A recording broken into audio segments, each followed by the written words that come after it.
As the new year dawned over Eastern Europe, Russia stands accused of driving its war even deeper into Ukrainian territory, underscoring that the conflict is set to intensify rather than ease in 2026.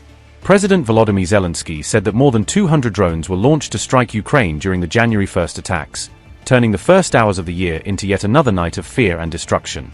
He stressed that Ukraine's energy infrastructure was the main target of these strikes, warning that the barrage threatens already fragile power supplies as the harsh winter cold continues to grip the country. This escalation comes even as Zelensky used his New Year address to say that a potential peace deal is about 90% ready, while at the same time firmly setting red lines that Kiev will not cross in any negotiations. Officials said the region came under massive Shaheds drone strikes throughout the night right up until the new year, with wave after wave of drones keeping air defenses and civilians on constant alert. Russia, meanwhile, claimed fresh gains in northeastern Ukraine, according to statements amplified by state media, framing its advances as proof that its battlefield momentum is still very much alive. Russian officials also said that President Vladimir Putin has ordered an expanded border buffer zone for 2026, signaling plans to consolidate control and push Ukrainian forces farther from Russia's frontier.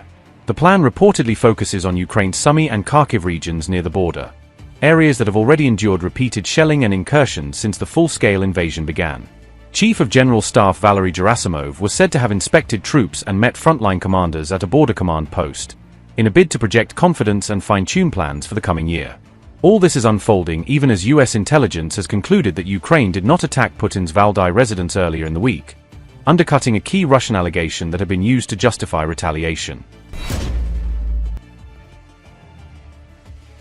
Sources cited by the Wall Street Journal say that then Director of National Intelligence John Ratcliffe privately briefed Donald Trump that US intelligence and the CIA did not believe the Russian claim that Ukraine had tried to strike Vladimir Putin. On Wednesday, Trump amplified that skepticism by sharing a New York Post editorial that openly questioned Moscow's version of events and cast doubt on the alleged assassination attempt narrative. However, Russia countered by saying its intelligence services had recovered a detailed flight mission file from a downed Ukrainian unmanned aerial vehicle in the Novgorod region, tying it to the alleged plot. The Russian Ministry of Defense claimed it had successfully decrypted this file, insisting the data came from a drone used in what it described as a large-scale strike operation near Valdai. According to Moscow, the decrypted information clearly indicated that the drone's final programmed target coordinates were none other than President Vladimir Putin's residence in the area. Russia said this purported intelligence find proved that Kiev had directly attempted to strike Putin personally in the Novgorod region, framing it as a deliberate high-level assassination attempt. Despite open doubts in Washington, Russian officials promised they would share the so-called decrypted drone data with the United States, attempting to lend their claims an air of transparency and credibility.